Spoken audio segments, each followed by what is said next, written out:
আল্লাহ আল্লাহ আল্লাহ আল্লাহ আল্লাহ আল্লাহ আল্লাহ আল্লাহ আসমান জমিন গ্রহ তারা ওই নামের মাতুয়ারা আসমান জমিন গ্রহ তারা ওই নামের পাগল তারা দিন রজনী গাইছে তারা দিন রজনী গাইছে তারা ফুল তোলে দিতে গলায় আই মোহাম্মদ কমলিওয়ালা আই রে আমার বুকে আয় আল্লাহ আল্লাহ আল্লাহ আল্লাহ আল্লাহ ফকির দরবেশ বাদশাহ ওলি তুলিতে সেই ফুলের কলি ফকির দরবেশ বাদশাহ ওলি তুলিতে সেই ফুলের কলি গল লইয়া বিকার জুলি গল লইয়া বিকার জুলি বশ করেগা সির তোলায়ে আল্লাহ আল্লাহ আল্লাহ আল্লাহ আই মোহাম্মদ কমলিওয়ালা আই মোহাম্মদ কমলিওয়ালা আই রে আমার বুকে আয় ডাক রে তোর এই গোলামে ডাক রে তোর এই গোলামে শান্তি দাও মোর কলি যায় আই মোহাম্মদ কমলিওয়ালা আই রে আমার বুকে আয় আই মোহাম্মদ কমলিওয়ালা আই রে আমার বুকে আয় আল্লাহ আল্লাহ আল্লাহ আল্লাহ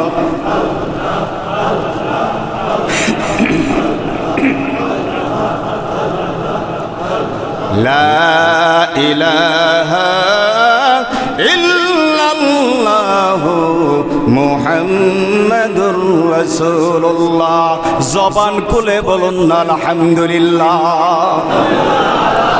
কষ্ট হইছে আল্লাহরে ডাকলে ভালো না খারাপ খুশি হয় না বেজার হয় আমার রব খুশি তামাম মাখলুকাত বান্দার অধীন কথা কোন ঠিক কিনা রব বেজার যেদিকে যাইবেন সেদিকে মুসিবত ঠিক না ঠিক আমার ভাইরা সময় অত্যন্ত সংকীর্ণ গভীর বিষয় নিয়ে গভীরের সাবজেক্ট নিয়ে আলোচনা করলে সময় একটু প্রয়োজন না এদিকেও যাওয়া যায় না ওদিকেও যাওয়া যায় না যেহেতু সময় কম আসুন আমরা একটু প্রেমের আলোচনা করি যেহেতু আজকে প্রেম দিয়ে শুরু করছি ঠিক না যেহেতু প্রেম দিয়ে শুরু করছি প্রেমে চলো কথা কোন ঠিক না ঠিক আমার ভাইরা আমরা বাবা দেওয়ানবাগীর মুরিদ সন্তান আমাদের তিনটা পরিচয় আছে কয়টা প্রথম পরিচয় হলো আমি আপনি একজন মুসলমান দ্বিতীয় পরিচয় হলো আমি আপনি বাবা দেওয়ানবাগীর মুরিদ সন্তান তৃতীয় পরিচয় হলো আমরা আশিকে রাসূল কথা কোন ঠিক কিনা মুসলমান আশিকে রাসূল এটা কিন্তু সাধারণ পরিচয় না আশিকে রাসূল যেমন তেমন ব্যক্তি পরিচয় দিতে পারে না আশিকে রাসূল পরিচয় সেই ব্যক্তি দিতে পারে যে জীবনের চেয়ে নিজের জীবনের চেয়ে মা বাবার চেয়ে পৃথিবীর সমস্ত ভোগবস্তুর চেয়ে আমার রাসূলকে বেশি ভালোবাসে ওই মানুষটাই আশিকে রাসূলের পরিচয় দিতে পারে কথা কোন ঠিক না বেঠে আমার ভাইরা আল্লাহ তাআলা কুরআনুল কারীমে বলেছেন কুল ইন কুনতুম তুহিব্বুনাল্লাহ ফাত্তাবিউনি ইউহিব্বুকুমুল্লাহ হে বন্ধু মুহাম্মদ আপনি জগতের মানুষকে জানিয়ে দেন আপনার উম্মতকে ঘোষণা করেন আপনার উম্মতকে বলেন হে আমার উম্মত হে বান্দা তোমরা যদি রবকে ভালোবাসো তোমরা যদি আল্লাহকে ভালোবাসতে চাও আমি মুহাম্মদ রাসূলুল্লাহ ফাত্তাবিউনি আমার ইত্তেবা করো আমার অনুসরণ করো আমার অনুকরণ করো আমার অনুসরণ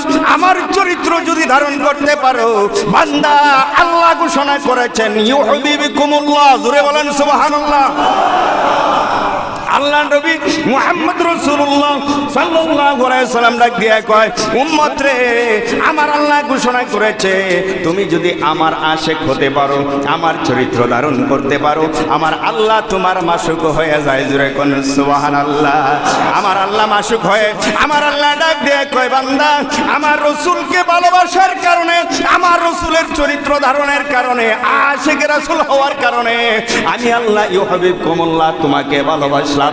বান্দারে শুধু ভালোবাসার মাঝে শেষ নয়, আমার আল্লাহ পরবর্তী ঘোষণা দেয়, আমার নবীজি উম্মতকে সংবাদ দেয়, এই উম্মত, আমার আল্লাহ পরবর্তী ঘোষণা দেয়, ওয়া ইয়াগফির লাকুম যুনুবাকুম ওয়াল্লাহু গফুরুর রহিম। উম্মত রে, আমায় মুহাম্মদের আশিক হওয়ার কারণে, মুহাম্মদের চরিত্র ধারণ করার কারণে আমার আল্লাহ মাসুক হয়ে তোরে ভালোবাসে। শুধু ভালোবাসেই না, বান্দা শুরু থেকে নিয়ে শেষ পর্যন্ত যতগুলো গুনাহ করেছ করবে, সমস্ত গুনাহগুলো আমার আল্লাহ মাফ করে দেবে। কিসের কারণে গুনাহ মাফ? রাসূলের ভালোবাসা। কথা কন, রাসূলের। আমার মুর্শিদ পরশ মনি গলুহারে বা নাইলার কাঞ্চা সুনায়, আমার দয়াল গুনাহ মনি গলুহারে বা হইতো না, হইতো না, এই তো এই কোনটা হইতো না, আরো জবান খুলে বলতে হবে। আরে মুর্শিদি চরণ যে কর সে সাদন বিহীনা দুধ দই পাহাতিয়া বাজান তুইলা সে মাখন। আরে সেই সে মাখন করলে রে বাখন, বাবের কুদা তাকে না লুহারে বা নাইলার কাঞ্চা সুনায়, আমার দয়াল পরশ মনি গলুহারে বা। আরে মুর্শিদি চরণ অমূল্যদন, মুর্শিদি চরণ অমূল্যদন, জীবন থাকতে সাইরো না লুহারে বা নাইলার কাঞ্চা সুনায়, আমার কুদরত পরশ মনি গলুহারে বা। উচ্চ আওয়াজে বলুন মারহাবা, আরেকটু জোরে বলুন মারহাবা। আল্লাহ ডাক দিয়ে কয়, বান্দারে, আমার নবীর আশিক হইলে পরে আমি আল্লাহ তোর আশিক হয়ে যাই। আমার কথা না রে মুসলমান, আমার আল্লাহ কোরআনে বলেছে, ইউহিব্বুকুমুল্লাহ, আমি তোরে ভালোবাসবো। যে ভালোবাসে সে হয় আশিক, আর যারে ভালোবাসে সে হয় মাসুক। কথা কোন ঠিক কিনা মুসলমান? তাহলে বোঝা গেল নবীর আশিকের দাম আল্লাহর দরবারে অনেক বেশি। নামাজির দাম বেশি না? আল্লাহ কোথাও বলে নাই যে নামাজির দাম আমি আল্লাহর দরবারে অনেক বেশি। আল্লাহ কইছে আমার নবীর আশিকের দাম আমি আল্লাহর দরবারে অনেক বেশি, যেটা সীমা নাই। যেরকম মারহাবা। আশিকের দাম আল্লাহর দরবারে যে কত বেশি, ছোট্ট একটা দৃষ্টান্ত আমি আপনাদের সামনে উপস্থাপন করি, অল্প করে, সময় নেই, ছোট্ট করে। আমার নবী একজন সাহাবী, যার নাম হলো হযরতে হানজালা রাদিয়াল্লাহু তাআলা আনহু। কি নাম?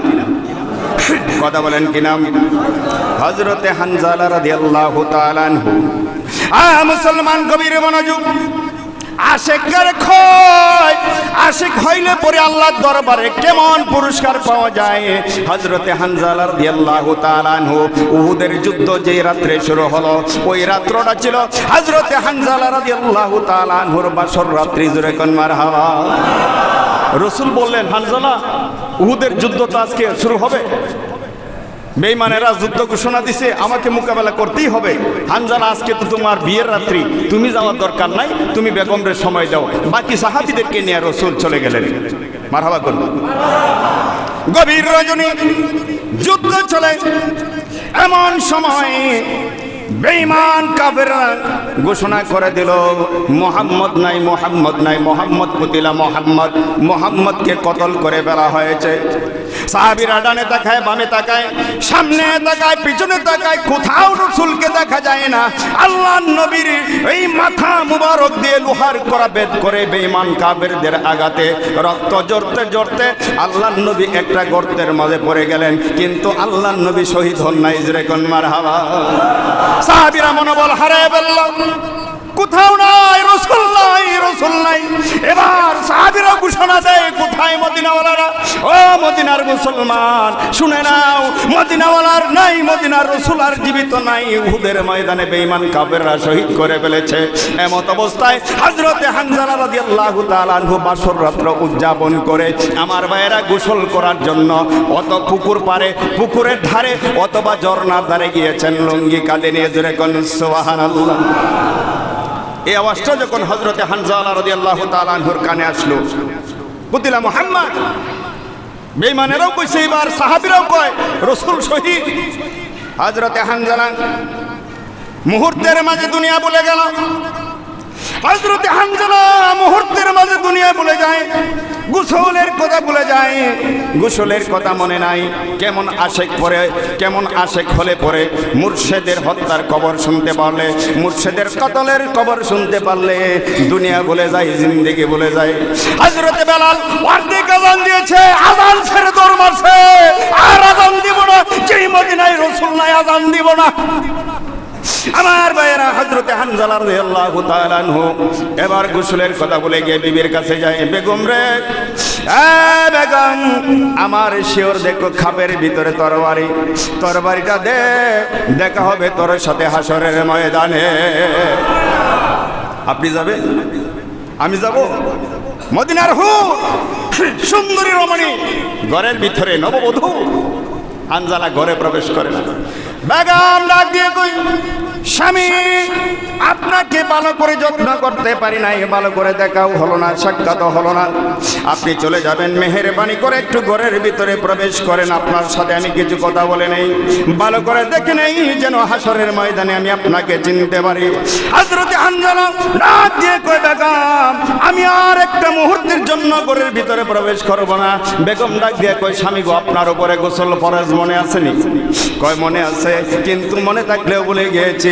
গোসল কার জন্য করব? যেই মদিনাওয়ালার জন্য আমার জিন্দেগি, যেই মদিনার জন্য আমার বেঁচে থাকা, যেই মদিনাওয়ালার জন্য আমার গোসল, যেই মদিনাওয়ালার জন্য আমার নামাজ, যেই মদিনাওয়ালার জন্য আমার বেঁচে থাকা।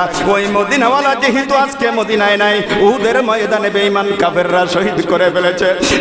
বেগম, আমি আর গোসল করার প্রয়োজন নাই, তরবারি দে, আমি চললাম, দেখা হবে তোর সাথে হাসরের ময়দানে। উচ্চ আওয়াজে বলুন আল্লাহু আকবার। হযরতে হানজালা উহুদের জমিনে চলে গেলেন। তুমুল যুদ্ধ, অনেক কথা, সময় কম। তুমুল যুদ্ধ, যুদ্ধ করতে করতে অনেকগুলো বেঈমান কাফেরকে কচুকাটা করে তিনি নিজেও শাহাদাত বরণ করলেন। যুদ্ধ থেমে গেল, পরিস্থিতি নিয়ন্ত্রণে। আমার রাসূল ডাক দিয়ে কয়, সাহাবীরা, যেই সমস্ত সাহাবীরা শহীদ হয়েছে তাদেরকে একত্রিত করো, বিনা গোসলে কবর দাও। জোরে কোন সুবহানাল্লাহ। আমার বন্ধুগণ, যখন সমস্ত লাশগুলো একত্রিত করা হলো, এমত অবস্থায় দেখা যায় এই উহুদের পাদদেশ থেকে আওলা গেছে পাগল নির্বেশে এমন একজন নারী চিৎকার করে ডাক দিয়ে কই, ইয়া রাসূলুল্লাহ, ইয়া হাবিবাল্লাহ, আপনার কদম মুবারকে আমার সালাম গ্রহণ করুন আল্লাহ রাসূল গো। মদিনাওয়ালা নবী, আজকের এই যুদ্ধে আপনার এমন একজন সাহাবী শাহাদাত বরণ করেছে যার উপর গোসল ফরজ হয়েছে। আমার রাসূল ডাক দিয়ে কয়, কে গো তুমি? কয়, গতকাল যাকে আপনি বিয়ে করেছেন, হযরতে হানজালার নববধূ। জোরে কোন সুবহানাল্লাহ। হানজালা নববধূ ডাক দিয়ে কয়, আমার স্বামী বাসর রাত যাপন করেছে, গোসল ফরজ। আপনার শাহাদাতের কথা শোনা মাত্রই সে তরবারি নিয়ে চলে আসলো উহুদের ময়দানে, ফরজ গোসল আদায় করে নাই। রাসূল গো, আমার স্বামীকে আপনি বিনা গোসলে কবর দিবেন না। আল্লাহ রাসূল ডাক দিয়ে কয়, সাহাবীরা, হযরতে হানজালারে খুঁজো, হানজালার লাশ কোথায়? সমস্ত সাহাবীরা উহুদের ময়দান তন্ন তন্ন করে খুঁজে ফেললো, কোথাও হানজালার লাশ খুঁজে পাওয়া যায় না। আল্লাহ রাসূলের চক্ষু মুবারক দিয়ে রহমতের ঝর্ণা ঝরতে লাগলো। আমার হানজালার লাশ বুঝি বেঈমান কাফেররা গোপন করে ফেলেছে। আমার হানজালার লাশটা শেষ পর্যন্ত আর রাখলো না।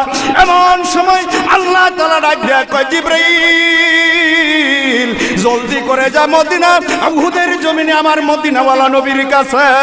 আল্লাহু আকবার। হযরত দেয় কই আল্লাহ মদিনাওয়ালা নবীর কাছে কোন সংবাদ নিয়ে যাব? আল্লাহ ডাক দেয় কই জিবরাইল রে আমার নবীর কানে কানে যায় সংবাদ দে। যেই হানজালা আমার নবীর শাহাদতের কথা শুনে ফরজ গোসল পর্যন্ত ভুলে গেল, যেই হানজালা আমার নবীর শাহাদতের সংবাদ শুনে নববধূ সুন্দরী রমণী ঘরে রেখে যুদ্ধে চলে আসলো, একবার নিজের জীবনের কথা ভাবলো না, নববধূর প্রেমে পড়লো না, মায়ায় পড়লো না। জিবরাইল আমার মদিনাওয়ালা নবীর সংবাদ দে, আমার রাসূল রে বলে দে যে হানজালা এমন আশিক হয়েছে, এমন প্রেমিক হয়েছে আমার রাসূলের, এই হানজালার গোসল আমি আল্লাহ দুনিয়ার কোনো পানি দ্বারা দিতে চাই না। আমার হানজালা লাশ আসমানে, আমার হানজালার গোসল হবে রে জান্নাতের পানিতে। আমার ভাইরা এমন অবস্থায় সংবাদ পেয়ে আল্লাহর রাসূল ডাক দেয়া কই সাহাবীরা রে আমার হানজালা লাশ তোমরা খুঁজিও না, আমার হানজালার লাশ জমিনে নাই। যেই হানজালা আমার এমন আশিক যে ইশকে পরে প্রেমে পড়ে নববধূ ঘরে রেখে উহুদের ময়দানে শহীদ হয়েছে, ও সাহাবীরা আমার হানজালার লাশের গোসল হয়েছে আসমানে আল্লাহর জান্নাতের পানিতে। কিছুক্ষণ পর আমার রাসূল সাহাবীদেরকে আঙ্গুল ইশারা করে বললেন ওই যে হানজালার লাশ। আমার ভাইরা কিছু সাহাবীদের মনে একটু কটখা লাগলো, ওই সমস্ত সাহাবীরা দৌড়ায় হানজালার লাশের কাছে গেল, আবার কেউ বাস্তবতা দেখার জন্য গেল। যায়া যখন হানজালার লাশের পাশে দাঁড়াইছে কিছু কয়েকজন সাহাবী চিৎকার করে ডাক দেয় ও সাহাবীরা তাকে দেখো, হযরতে হানজালার চুলের গোড়া বেয়ে এই পানির ফোঁটাগুলো পড়ছে, মনে হয় যেন হানজালার গোসল কেবল মাত্র হয়েছে। আশিকের চুলেরা আমি জানতে চাই হযরতে হানজালা আমার নবীর এমন আশিক হওয়ার কারণে, যদি উহুদের ময়দানে জীবন দেওয়ার কারণে আল্লাহ তাআলা আসমানে নিয়ে জান্নাতের পানি দিয়ে গোসল দিতে পারে, বাবা দেওয়ানবাগী তো আমাদেরকে আশিক রাসূল ঘোষণা করেছে, কথা কোন ঠিক কিনা? বাবা দেওয়ানবাগী আমাদেরকে আশিক রাসূল বলেছে, আমাদেরকে আশিক রাসূলের চরিত্রের শিক্ষা দিয়েছে। আমরা যদি মুর্শিদের এমন প্রেমিক হতে পারি, মদিনাওয়ালার এমন প্রেমিক হতে পারি, আমাদের জন্য আমার আল্লাহ আসমানেও না হয় আমরা যখন নিদানে পড়ে যাব, আমরা যখন কবরে যাব, কবরে যাওয়ার আগে মদিনাওয়ালা নবী আমাদেরকে পাশে রাখতে পারে কি পারে না? এ মদিনাওয়ালা নবী কবরে আমি যাওয়ার আগে থাকবে কি থাকবে না? কথা বলেন থাকবে কি থাকবে না? তাহলে আমরা আশিক রাসূলের চরিত্র বর্তমানে যেমন আছি এর চেয়ে আরো উন্নত করার দরকার আছে না নাই? আছে না নাই? শুধু স্লোগানে না বাস্তবে, শুধু স্লোগানে না বাস্তবে। ও ভাই ধর্মের স্বাদ হলো চরিত্রে, কথা কোন ঠিক কিনা? ধর্ম আগে না চরিত্র আগে, ঠিক না ঠিক? নামাজ আগে না চরিত্র আগে। আল্লাহ কোরআনে বলেছে কাদ আফলাহা মান তাযাক্কা ওয়া যাকারা ইসমা রাব্বিহি ফাসাল্লা। আল্লাহ কয় আগে চরিত্র শুদ্ধ করো, এরপরে সালাত কায়েম করো। তাহলে বোঝা গেল ধর্মের আগে চরিত্র, আর এই চরিত্রটাই হলো মুহাম্মদী আদর্শ। এই মুহাম্মদী আদর্শটাই হলো হযরতে হানজালার মতো আশিক রাসূলের চরিত্র। জোরে কোন ঠিক না ঠিক? আমরা সবাই এরকম আশিক রাসূল হতে চাই কি চাই না? কে কে চাই দুই হাত তুলে বলো নারায়ে তাকবীর, নারায়ে তাকবীর। মুহাম্মদ ইসলামের আলো, দেওয়ানবাগীর আলো, কুদরতে খুদার আলো, মহান ইমামের আলো, মহান ইমাম দিচ্ছে ডাক, বিশ্ববাসী জাগরে যাক, নারায়ে তাকবীর। হাত নামা আমার ভাইরা, আর সামনে যাওয়ার সুযোগ নাই, পবিত্র শুক্রবার। আসুন আল্লাহ তাআলা যেন তার বন্ধুর উসিলায় আমাদেরকে সত্যিকার আশিক রাসূল বলে হযরতে হানজালার মতো আশিক রাসূল বানিয়ে হযরতে হানজালার মতো যেন কবুল করে নেয়। অন্তত পক্ষে আমরা কবরে যাওয়ার আগে যেন মদিনাওয়ালা নবীরে আল্লাহ তাআলা কবরে পাঠায়, মদিনাওয়ালা নবীর কোলে যেন আমরা শুইতে পারি, মদিনাওয়ালা নবীকে দেখে যেন আমরা জবাবগুলো দিতে পারি। জোরে বলেন আল্লাহুম্মা আমিন।